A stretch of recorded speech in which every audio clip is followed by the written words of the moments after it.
আমাদের জন্য কিন্তু অনেক কষ্টের ব্যাপার হয়ে যেত, আমাদের জন্য সুন্নত হয়ে যেত যে প্রত্যেক বছরে সন্তানের গলায় ছুরি চালানো। কিন্তু আল্লাহ রাব্বুল আলামিন ইব্রাহিম আলাইহিস সালাতু ওয়াস সালামকে পরীক্ষা করলেন। কেন পরীক্ষা করলেন জানেন? ইব্রাহিম আলাইহিস সালাতু ওয়াস সালাম 82 বছর বয়স, সন্তান হয় না। আল্লাহর কাছে কাতর কণ্ঠে প্রার্থনা করেন, রাব্বি হাবলি মিনাস সালিহিন, বারবার প্রার্থনা করতে লাগলেন। শেষ পর্যন্ত আল্লাহ রাব্বুল আলামিন তার প্রার্থনা কবুল করলেন। প্রার্থনা কবুল করে ইসমাঈল আলাইহিস সালাতু ওয়াস সালামের সুসংবাদ দিলেন। ইসমাঈল আলাইহিস সালাতু ওয়াস সালাম জন্মগ্রহণ করলেন। জন্মগ্রহণ করার পর থেকে পরীক্ষা শুরু হয়ে গেল, আর তাকে কি নির্বাসন দিতে হলো আল্লাহর নির্দেশে।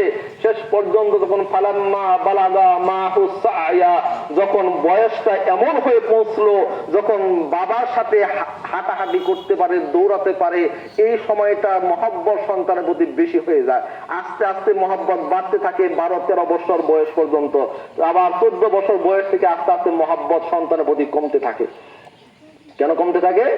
13-14 বছর যখন বয়স হয়ে যায়, তখন পোলাপান নিজেই স্বাধীনভাবে চলাফেরা করতে চায়। বাবা মায়ের বলে একরকম, সে করতে চায় আরেক রকম। এই জন্যই কি হয়ে তাদের মধ্যে আস্তে আস্তে সম্পর্কের আগের থেকে কিছুটা ঘাটতি হয়ে যায়। আর 13 বছর আগ পর্যন্ত সম্পর্ক শুধু উন্নয়ন আর উন্নয়ন, সম্পর্ক বাড়তে থাকে। সন্তানও খালি বাবা মা ছাড়া কিছুই বুঝে না, বাবা মার পাশে সবসময় থাকতে ভালোবাসে।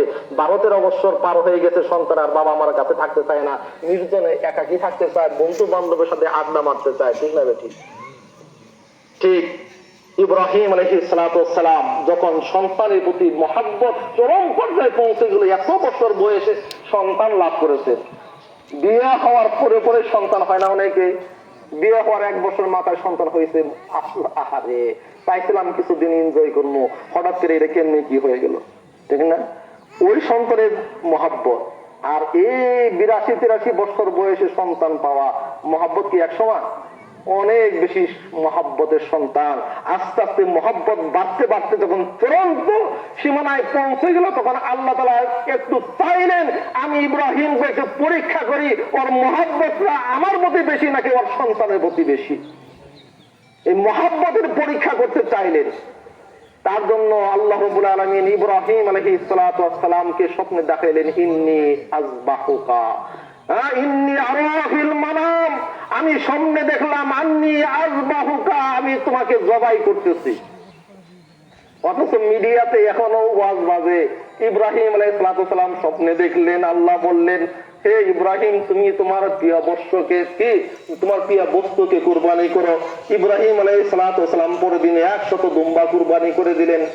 পরের দিন রাত্রে আবার স্বপ্নে দেখে আল্লাহ বললেন, হয় নাই, এত তো মহব্বতের জিনিস কুরবানি করতে হবে।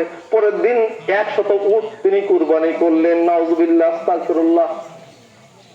কি নাউযুবিল্লাহ, আস্তাগফিরুল্লাহ কেন আছে? আল্লাহ নিজে বলছে, ইব্রাহিমের ভাষায় বলতেছে, ইন্নী আরা ফিল মানাম, আমি স্বপ্নে দেখেছি, আন্নী আযবাহুকা, আমি তোমাকে জবাই করতেছি। কার কথা সত্য? কোরআনের কথা সত্য নাকি ওই হুজুরের কথা সত্য? ফানজুর মাযা তারা, তোমার কি অভিমত, তুমি কি বলতে চাও? যোগ্য পিতার যোগ্য সন্তান তিনি বললেন, ইয়া আবাতি ফাল মা তুকমা, হে আমার পিতা, আপনি কার্যকর করুন যা আপনাকে আল্লাহ আদেশ করেছেন। কি ইব্রাহিম ইসলাম বলছেন যে আল্লাহ আদেশ করছে? খালি বলছেন আমি স্বপ্নে দেখছি, বলতে পারতো স্বপ্নে তোমার সব মনে কিছুই দেখে, তা না বলে বলছে কি, ইয়া আবাতি ফাল মা তুকমার, হে আমার পিতা, আপনি কার্যকর করুন যা আল্লাহ আপনাকে আদেশ করেছেন। সাতাজিদুনি ইনশাআল্লাহু মিনাস সাবিরিন, আর এই আদেশ কার্যকরের সময় আপনি আল্লাহ চাহে তো আমাকে ধৈর্যশীলদের মধ্যে পাবেন। সুতরাং হাত পা বান্ধার প্রয়োজন নাই, চোখ বান্ধার প্রয়োজন নাই। আর আমাদের হুজুরা ওয়াজ করে হাত পা বাঁধে দিলেন, চোখ বাঁধে দিলেন, এগুলো সব হলো গাল গল্প। যাই হোক, ইব্রাহিম আলাইহিস সালাতু ওয়াস সালাম কি করলেন? ফালাম্মা